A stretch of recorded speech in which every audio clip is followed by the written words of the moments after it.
Assalamualaikum warahmatullahi wabarakatuh. Perkenalkan, nama saya Elsa Yulia, NIM G74219093, kelas ES6D, Fakultas Ekonomi dan Bisnis Islam, UIN Sunan Ampel, Surabaya. Di sini saya akan mempresentasikan sebuah produk dari usaha saya yang bernama Rumah Kue. Berikut adalah profil usaha saya. Deskripsi umum perusahaan. Nama perusahaan yaitu Rumah Kue. Tanggal didirikan perusahaannya yaitu pada tanggal 15 Juni 2019. Alamat perusahaan yaitu di Jalan Veteran Malang. Jenis perusahaannya yaitu industri rumah tangga. Jumlah karyawannya yaitu 6 orang. Produk yang kami tawarkan yaitu kue bolu kukus. Kemudian emailnya yaitu rumahkue@gmail.com. Selanjutnya yaitu mengenai visi dan misi perusahaan. Perusahaan kami memiliki visi, salah satunya yaitu menjadikan usaha yang mudah diterima oleh semua kalangan masyarakat dan mahasiswa di sekitar. Kemudian misinya yaitu yang pertama memberikan cita rasa yang terbaik. Kemudian yang kedua yaitu memberikan pelayanan yang terbaik.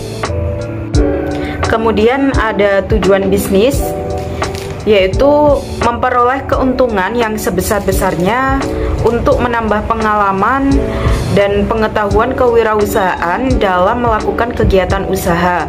Kemudian mewujudkan kemampuan dan kemantapan dalam berwirausaha untuk meningkatkan kemajuan dan kesejahteraan masyarakat, serta menumbuhkan semangat, sikap, perilaku, dan kemampuan kewirausahaan di kalangan mahasiswa dan masyarakat yang handal dan terdepan dalam berwirausaha.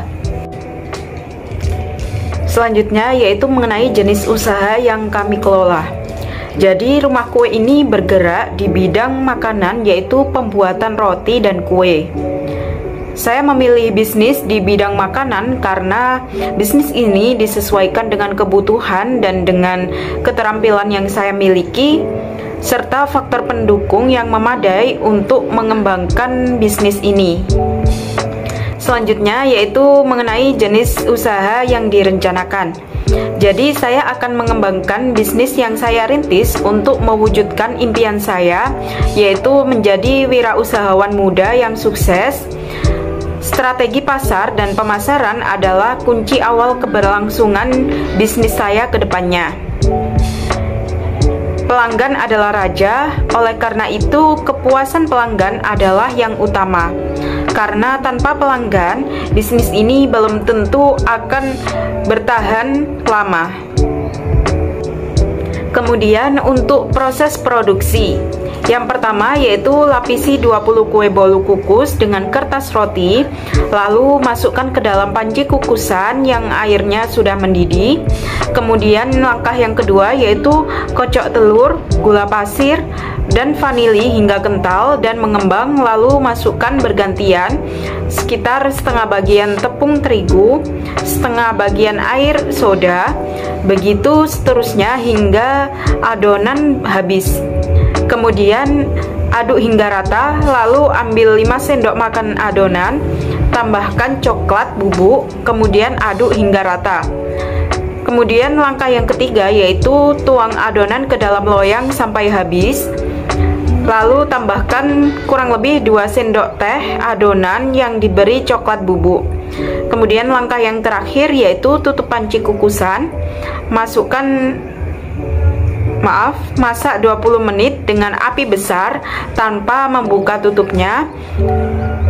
Lalu kukus hingga matang dan pecah-pecah selama kurang lebih 25 menit.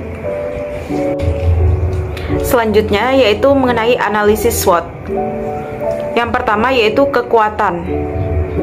Keunggulan dari bisnis bolu kukus ini yaitu bahannya mudah ditemukan dan harga bahan bakunya juga cukup terjangkau.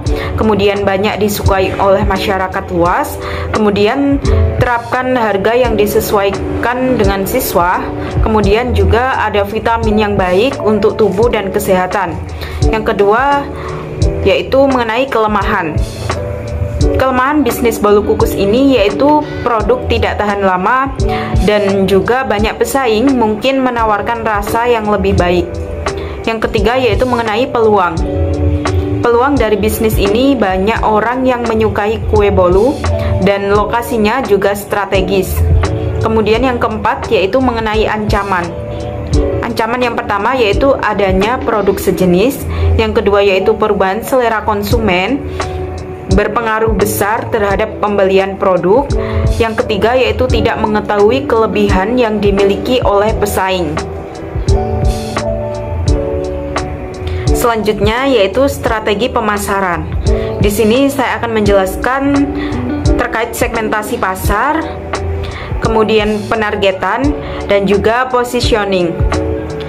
Jadi target penjualan usaha ini yaitu berlokasi di tempat-tempat strategis dan di pinggir jalan utama seperti alun-alun dan tempat keramaian lainnya. Lokasi-lokasi tersebut banyak diminati oleh masyarakat, baik masyarakat lokal maupun non-lokal, sehingga bisnis kami mudah dikenal oleh masyarakat. Usaha bolu kukus ini digunakan sebagai makanan kebutuhan atau makanan penambah perut sebelum atau sesudah mereka beraktivitas. Selain itu, masyarakat lokal dan pendatang menjadi sasaran pada hari libur yang tidak efektif, yaitu dengan destinasi wisata kuliner atau sebagai oleh-oleh. Untuk target pasar kami yaitu masyarakat lokal dan pelajar serta pengguna jalan di mana bisnis kami berada. Selanjutnya yaitu mengenai kondisi pasar. Bahan baku sangat penting dalam usaha kue bolu karena tanpa ketersediaan bahan baku pasti usaha ini tidak akan berjalan dengan lancar. Salah satu faktor yang mendukung usaha kue bolu ini yaitu mencari bahan baku. Maka dari itu kami membagi tugas untuk survei dan bekerja sama dengan salah satu toko yang menjual bahan baku.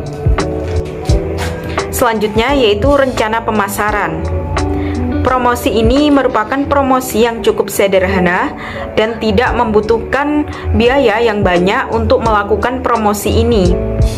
Cukup dengan memasang spanduk di dekat lokasi kita, mencoba bersenang-senang dengan bisnis kita. Selain menggunakan spanduk, promosi juga dapat dilakukan dengan menggunakan media dan internet seperti melalui Facebook, Twitter, blog, dan lain-lain. Karena sebagian besar orang telah menggunakan internet, media, sehingga orang dapat mengetahui bisnis kami. Untuk harga pemasarannya, jadi dalam menjalankan bisnis ini, target pembeli kami adalah semua kalangan yang sebagian besar mampu membeli produk yang kami tawarkan. Karena harga yang kami berikan cukup terjangkau untuk semua kalangan. Harga yang kami berikan yaitu 15.000. Bisnis bolu kukus sendiri memiliki berbagai varian topping untuk kue bolunya, yaitu keju, coklat parut, mesis, dan choco chips. Selanjutnya yaitu terkait laporan keuangan. Di sini saya akan memaparkan mengenai arus kas atau laba. Jadi anggaran untuk 1 tahun yaitu yang pertama arus kas masuk. Total pendapatan per bulan yaitu 6.750.000. Sedangkan total pendapatan per tahunnya yaitu 6.750.000 dikali 12 sama dengan 81 juta. Yang kedua yaitu arus kas keluar. Biaya produksinya seperti bahan baku 1 juta, untuk mesinnya yaitu 400.000, utilitas yaitu 3 juta, gaji sekitar 10 juta, kemudian sewa gedung yaitu 3 juta. Jadi total arus kas keluarnya yaitu 17.400.000. Dan yang terakhir yaitu mengenai laporan laba rugi. Jadi laba bersih sama dengan arus kas masuk dikurangi arus kas keluar. arus kas masuknya 81 juta, kemudian dikurangi arus kas keluar 17.400.000 sama dengan 63.600.000 rupiah. Mungkin cukup sekian yang dapat saya sampaikan. Kurang lebihnya saya mohon maaf yang sebesar-besarnya. Wassalamualaikum warahmatullahi wabarakatuh.